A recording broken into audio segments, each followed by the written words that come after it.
कैसे हुई थी भगवान श्री राम की मृत्यु, रहस्य जानकर हैरान हो जाएंगे। दोस्तों, आप सबने रामायण तो जरूर देखी या पढ़ी होगी, जिसमें भगवान विष्णु के 7वें अवतार भगवान राम के जीवन चरित्र के बारे में बताया एवं दर्शाया गया है। लेकिन क्या आपको पता है भगवान राम जी की मृत्यु कैसे हुई थी? अगर आपको नहीं मालूम है तो चलिए आज हम जानेंगे पौराणिक कथाओं के अनुसार राम के मृत्यु के बारे में। रामायण के अलावा अन्य रामायण और पुराणों में अलग अलग वर्णन मिलता है।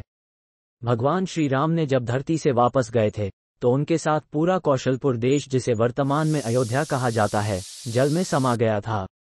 भगवान राम सशरीर अदृश्य हुए। आज वो स्थान फैजाबाद के सरयू तट के किनारे मौजूद है, जिसे गुप्तार घाट के नाम से जाना जाता है।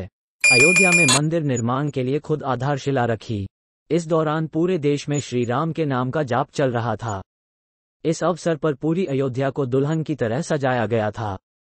इसके साथ ही सरयू नदी भई दीपों के उजाले में जगमगा रही थी। इसी सरयू में भगवान श्री राम ने महाप्रयाण किया था। दोस्तों, कहते हैं कि भगवान श्री राम की जब सभी लीलाएं समाप्त हो गई तो उन्होंने इस धराधाम को छोड़ दिया और बैकुंठ चले गए। रामदिनेशाचार्य के मुताबिक किसी भी शास्त्र पुराण में भगवान के मृत्यु के बारे में नहीं लिखा गया है। उन्होंने आगे बताया कि मृत्यु जन्म का चक्र मानव के साथ होता है। भगवान राम महामानव थे, उनका शरीर दिव्य था। जब भगवान की लीला धरती पर समाप्त हो गई तो त्रेता युग में देवताओं ने भगवान श्री राम से आग्रह किया कि प्रभु अब अपने धाम वापस चलें। तब भगवान सशरीर इस धरती को छोड़कर अपने लोक के लिए प्रस्थान कर गए। भगवान राम का जन्म इंसान के रूप में हो तो गया था, लेकिन उनकी मृत्यु ना असंभव हो रही थी। परंतु कालचक्र को बनाए रखने और चलाने के लिए जरूरी था कि प्रकृति का नियम नहीं बदले। इसलिए भगवान राम ने अपनी मृत्यु का समय तय किया और अपनी मृत्यु के लिए कुछ ऐसा किया जिन्हें जानकर आपको हैरानी होगी। एक पौराणिक कथाओं के अनुसार भगवान राम ने त्रेता युग में सारे कार्य संपन्न कर लिए थे और उनकी सारी लीलाएं समाप्त हो चुकी थी और धरती पर जीवन अवधि भी समाप्त होने का समय आ चुका था। लेकिन समय समाप्त होने के बाद भी काल देवता यमराज भगवान राम के समीप उनके प्राण हरने नहीं आ पा रहे थे, क्योंकि रामदूत हनुमान भगवान राम के प्राण रक्षक थे, जो स्वयं महाकाल का एक रूप है। और महाकाल से उनके आराध्य भगवान राम के प्राण छीनने की हिम्मत ना तो किसी काल में थी और ना ही किसी अन्य देवता में। इसलिए काल चक्र और समय चक्र को आगे बढ़ाने के लिए भगवान राम की मृत्यु होना जरूरी भी थी। ऐसे में भगवान राम ने एक उपाय निकाला और अपनी एक अंगूठी महल के किसी छेद में गिराकर हनुमान जी को उस अंगूठी को खोजने के लिए पाताल लोक में भेज दिया गया। हनुमान जी को अयोध्या में ना देखकर यमराज ने अयोध्या में प्रवेश किया और वे एक संत का रूप धारण कर भगवान राम जी के महल में पहुंच गए। तब संत के भेष में यमराज भगवान राम से मिले और भगवान राम से वचन लिया कि हम दोनों की बातों को गुप्त में रखा जाए और जो कोई भी हमारी बातों को सुनेगा उसे मृत्युदंड दिया जाए। इस पर भगवान राम ने उन्हें वचन दिया और सभी द्वारपालों को बाहर भेजकर लक्ष्मण को द्वारपाल पर रहने का आदेश दिया।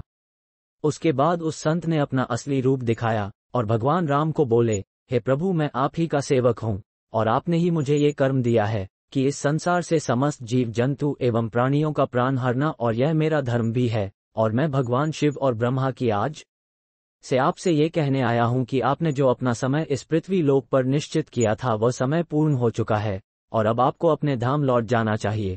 इससे सभी देवी देवताओं में आपको विष्णु स्वरूप में देखकर उनमें उत्साह की लहर आ जाएगी। फिर यमराज बोले कि हे प्रभु, आपको कुछ और समय इस पृथ्वी लोक पर बिताना है तो आप रह सकते हैं। भगवान राम और यमराज के वार्तालाप चल ही रही थी कि इतने समय में भगवान राम के महल के पास दुर्वासा ऋषि आ पहुंचे और लक्ष्मण को बोलने लगे कि हमें भगवान राम से मिलना है अभी तुरंत। लक्ष्मण जी ने दुर्वासा ऋषि को बोला कि भगवान राम अभी किसी से नहीं मिल सकते। इस पर दुर्वासा ऋषि को क्रोध आ गया और श्राप देने लगे कि अगर हमें भगवान से नहीं मिलने दिया गया तो मैं पूरी अयोध्या नगरी को अपने श्राप से जलाकर भस्म कर दूंगा।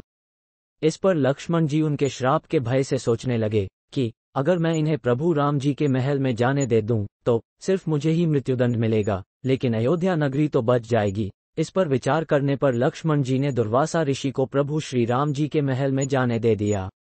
उसके बाद भगवान राम और यमराज के बीच की वार्तालाप भंग होने के कारण भगवान राम ने लक्ष्मण का त्याग कर दिया। तब लक्ष्मण ने अपने भ्राताश्री का वचन निभाने के लिए अयोध्या की सरयू नदी में समाधि लेकर शेषनाग का रूप ले और भगवान विष्णु के निवास स्थान क्षीरसागर में जाकर उत्पन्न हो गए। उसके बाद भगवान राम ने भी इसी तरह सरयू नदी जाकर में जल समाधि ले ली और अपने परमधाम को चले गए। भगवान श्री राम की जब सभी लीलाएं समाप्त हो गई तो उन्होंने इस धराधाम को छोड़ दिया और बैकुंठ चले गए। पुराणों के मुताबिक किसी भी शास्त्र पुराण में भगवान के मृत्यु के बारे में नहीं लिखा गया है।